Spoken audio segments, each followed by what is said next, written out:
Hello students, how are you? Today we will start the next topic after completing the previous one. In the previous topic, or you can say in the previous slide, we have discussed about how Hitler rise to the power.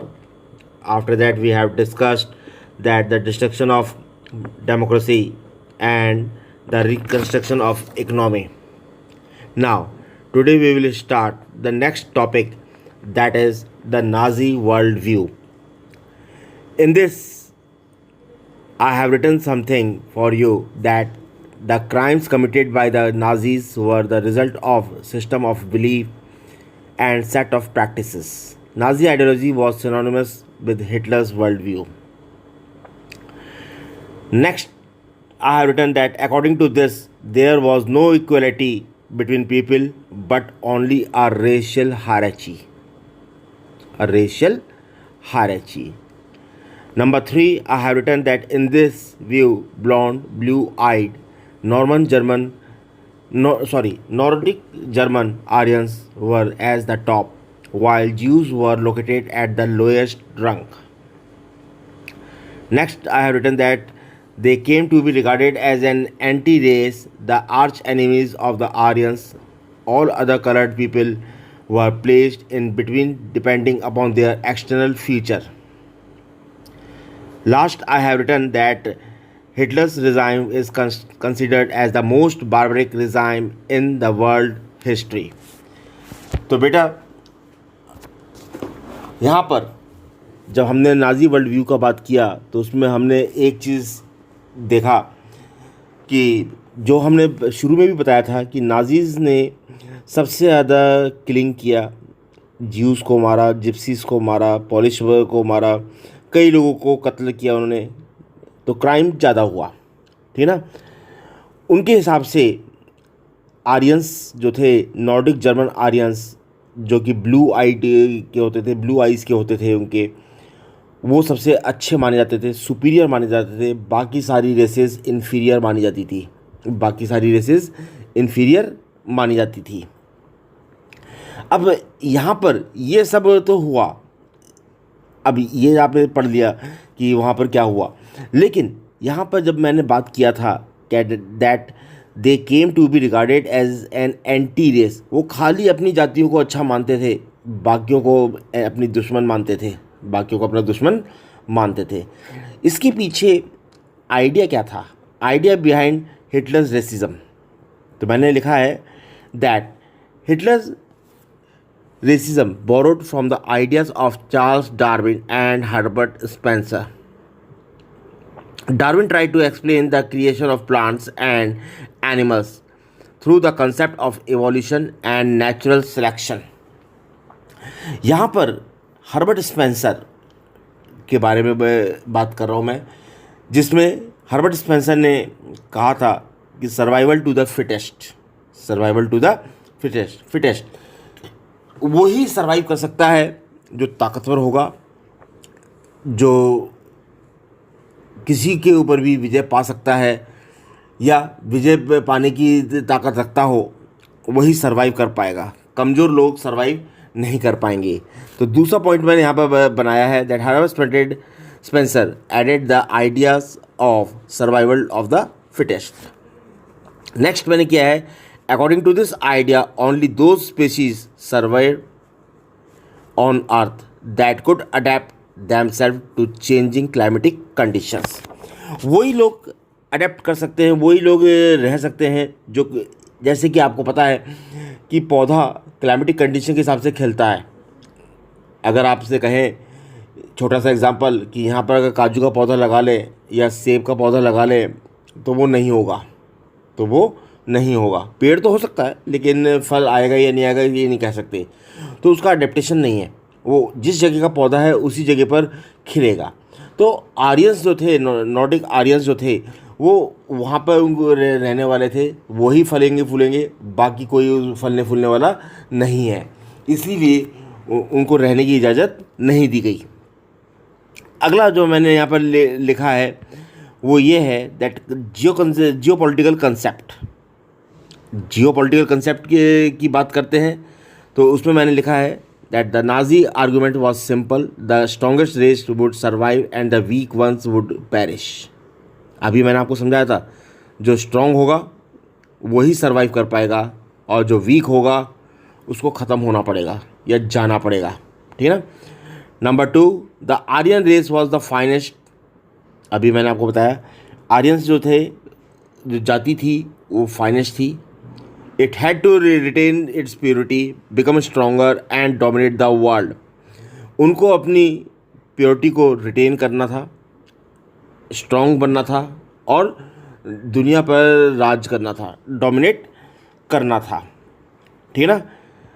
Next मैंने यहाँ पर लिखा है बेटा that Hitler's ideology related to the geopolitical concept of liberalism और living space. यहाँ पर जो हिटलर की जो आइडियोलॉजी थी वो जियोपॉलिटिकल कंसेप्ट पर आधारित थी, रहने की जगह दूर थी, जहाँ पर बसाने की बात करते हैं, रहने की बात करते हैं, ठीक है। लेकिन यहाँ पर एक चीज़ मैं आपको बता दूँ कि मैंने इससे पहले जो आपसे बात किया था नॉर्डिक जर्मन आर्यंस का, उसका मतलब क्या होता है। क्वेश्चन आ सकता है, define the term Nordic German Aryans, define the term Nordic German Aryans. तो इसकी डेफिनेशन क्या होगी वन लाइन में, वो है one branch of those classified as Aryans, they lived in north European countries and had German और related origin. जो लोग यूरोप में रहते हैं और जो जर्मन या उनसे रिलेटेड ओरिजिन्स के आधार पर, ठीक है ना। नेक्स्ट मैंने लिखा है that Hitler believe that new territories had to be acquired for settlement. Hitler का मानना ये था कि हमें नई नई टेरिटरीज ऑक्यूपाई करनी चाहिए और अपने एरिया को बढ़ाना चाहिए ताकि हम वहाँ पर लोगों को बसा सकें, वहाँ पर लोगों को बसा सकें। इसके तहत यहाँ पर जो सबसे इम्पोर्टेंट पॉइंट है, जो भी एरिया उन्होंने कैप्चर किया तो उसमें पोलैंड जो था उसको एज ए एक्सपेरिमेंट के तौर पर लेबोरेटरी वहाँ पर खोली, लेबोरेटरी वहाँ पर खोली। यहाँ तक क्लियर है बेटा, ठीक है ना। यहाँ पर Hitler intended to extend German boundaries by moving eastward to concentrate all German geographically in one place. सारे जर्मन्स को एक पर्यावरण के तहत वो एक जगह पर लाना चाहता था, एक जगह पर वो लाना चाहता था। अब बेटा यहाँ तक तो हमने बात किया, अब हम बात करते हैं establishment of the racial state, establishment of the racial state. इसमें मैंने लिखा है that Nazis wanted only a society of pure and healthy Nordic Aryans. Nazis का मानना ये था या चाहते थे कि जो सोसाइटी है, जर्मन सोसाइटी, जो रहने वाले जो लोग हैं वो बिल्कुल प्योर हो और हेल्दी हो, जो कि नॉर्डिक आर्यंस होंगे। They alone were considered as desirable while others communities were classified as undesirable। जितने भी नॉर्डिक आर्यंस हैं वो डिज़ायरेबल कहलाएंगे और जो नॉन आर्यंस हैं, नॉन नॉर्डिक जर्मन आर्यंस हैं वो अनडिज़ायरेबल कहलाएंगे, ठीक है बेटा, यहाँ तक क्लियर है। Even those Germans who were seen as impure or abnormal had no right to exist। जो भी वहाँ पर जो जर्मन्स भी अगर हैं और अगर वो इम्प्योर है या एबनॉर्मल है तो उनको भी कोई रहने का अधिकार नहीं है, उनको फिज़िकली एलिमिनेट किया जाता है, फिज़िकली एलिमिनेट किया जाता है, ठीक है। यहाँ पर जो अगला पॉइंट है that Jews, gypsies and blacks living in Nazi Germany were considered as racial inferiors who treated the biological purity of the superior Aryan race। ये बात हमने शुरू में भी बताई थी कि नाजीज़ ने ज्यूस, जिप्सीज, पॉलिश इन लोगों को मारा था, कई मिलियंस लोगों को मारा था, कई लैक्स लोगों को मारा था।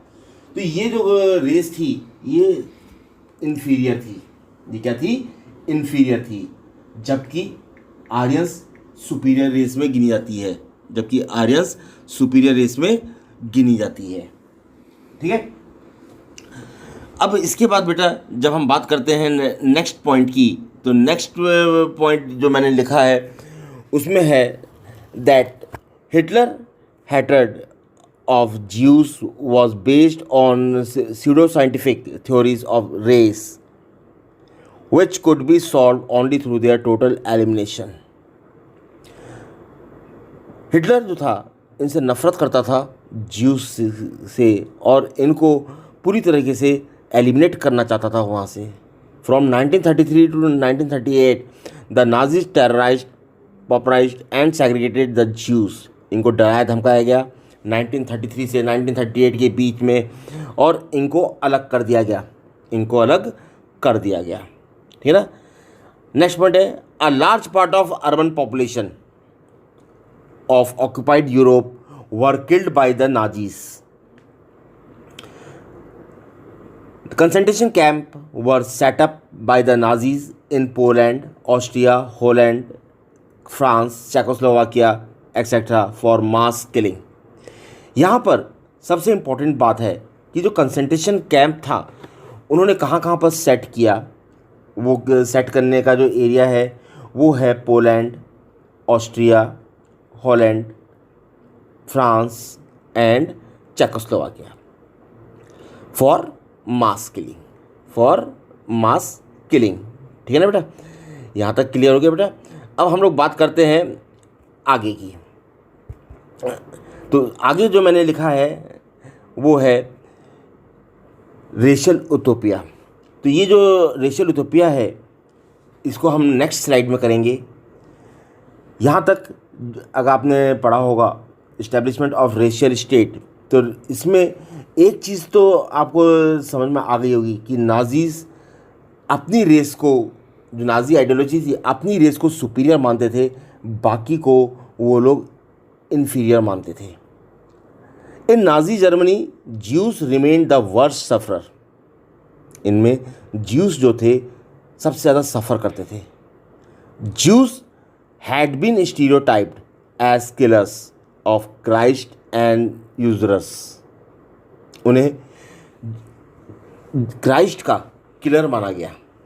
Until medieval times they were barred from owning land. Their main occupation were trade and money lending. Jews का जो मेन ऑक्यूपेशन था वो व्यापार करना और मनी लैंडिंग का काम था, पैसे देने का काम था। Jews lived in separately marked areas called ghettos. Jews जो थे सेपरेट एरिया में रहते थे, और उन जगहों को हम लोग क्या कहते थे, घेटोस। क्लियर बेटा। तो घेटोस क्या होता है बेटा, घेटोस का मतलब होता है यहूदी बस्ती।